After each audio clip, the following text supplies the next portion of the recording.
সবাইকে স্বাগত। আশা করি সবাই ভালো আছেন। আজকে একটি রেসিপি নিয়ে আসছি। আজকে তৈরি করব পাপড়। আমরা এখানে আটা নিয়েছি 1 মগ এবং এখানে সমান সমান পরিমাণের মতো 2 মগ আমরা আটা নিয়েছি। খুবই সহজে আটা দিয়ে আমরা পাপড় তৈরি করব।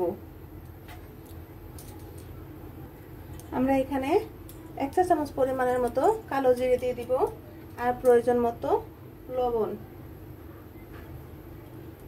পরিমাণ মতো। এখন আমরা শুকনো উপকরণগুলো ভালোভাবে মেখে নিব। প্লিজ বন্ধুরা, এখনো যারা সাবস্ক্রাইব করেনি তারা একটি সাবস্ক্রাইব করে দিবেন এবং একটি লাইক করে দিবেন। আপনারা আমার পাশে থাকবেন। নতুন নতুন রেসিপি নিয়ে আপনাদের সামনে হাজির হব। খুব সহজেই তৈরি করে নিব। প্রথমে আমরা নরমাল জল দিয়ে একটা ব্যাটার তৈরি করে নিব।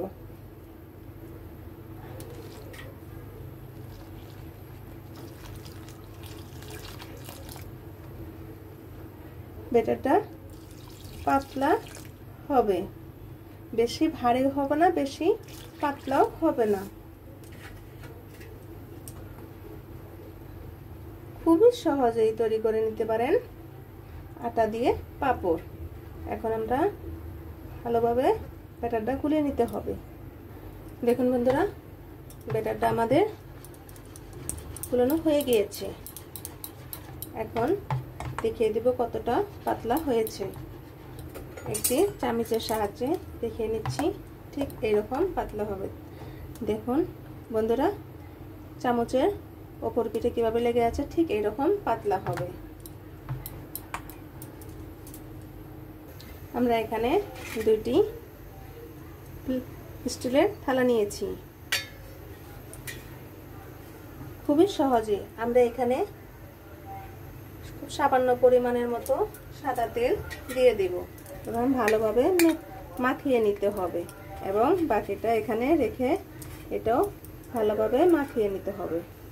যদি লবণটা কম হয় তাহলে একটু চেখে দেখতে পারেন, তাহলে দিয়ে দিতে পারেন এখন আমরা ঠিক অল্প একটু ব্যাটার এখানে থালার মাঝে তুলে নেব। এখন এভাবে ঘুরিয়ে ঘুরিয়ে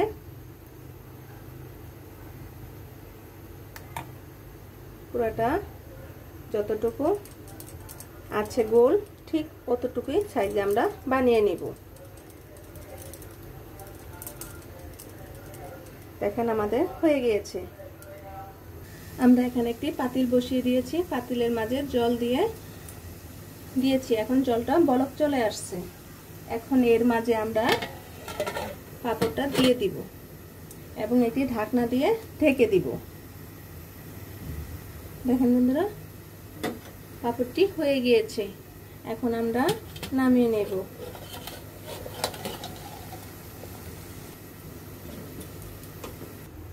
দেখুন আমাদের পাপড়টি হয়ে গেছে। হাত দিয়ে এভাবে টান দিলে সুন্দরভাবে উঠে আসছে।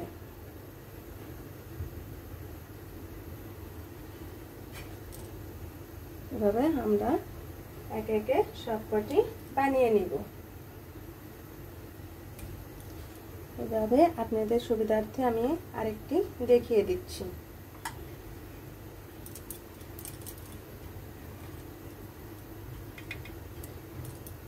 আপনি যদি আরো বড় করতে চান তাহলে বড় করে নিতে পারেন। আমাদের ঠিক এইটুকু একটু সাইজ, সব এক সাইজের পরিমাণের মতো আমরা বানিয়ে নিব।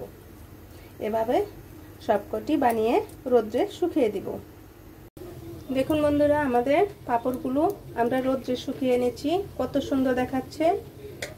প্রত্যেকটা পাপড়ই খুবই সুন্দর হয়েছে। আপনারা একবার বানিয়ে আপনারা রেখে দিতে পারেন এবং মাঝে মাঝে রোদ্রে শুকিয়ে এবং ভেজে খেতে পারেন। তখনই আপনি খেতে পারেন। এতটাই সুন্দর এবং সব সময় সারা বছর রেখে দিতে পারেন এভাবে বানিয়ে। আমরা এখন তেলে ভেজে নিব। দেখুন আমরা এখানে কড়াইতে তেল দিয়ে দিয়েছি। এখন একটি পাপড় দিয়ে দিচ্ছি। চুলাটা পুরো হাইতে বাড়িয়ে দিবেন। দেখুন কি সুন্দর ফুটে হচ্ছে।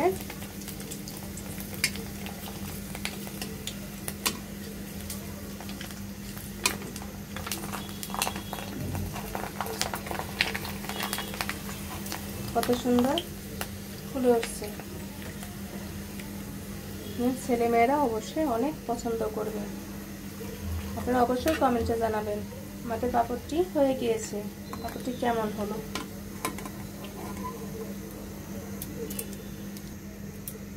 একে একে আমরা এইভাবে সবকটি পাপড় ভেজে নিব। দেখুন কত সুন্দর দেখাচ্ছে। আপনারা অবশ্যই হাই হিটে ভেজে নিতে হবে। যদি চুলার আঁচটা লো দেন তাহলে ভালোভাবে ফুলবে না। হয়ে গিয়েছে।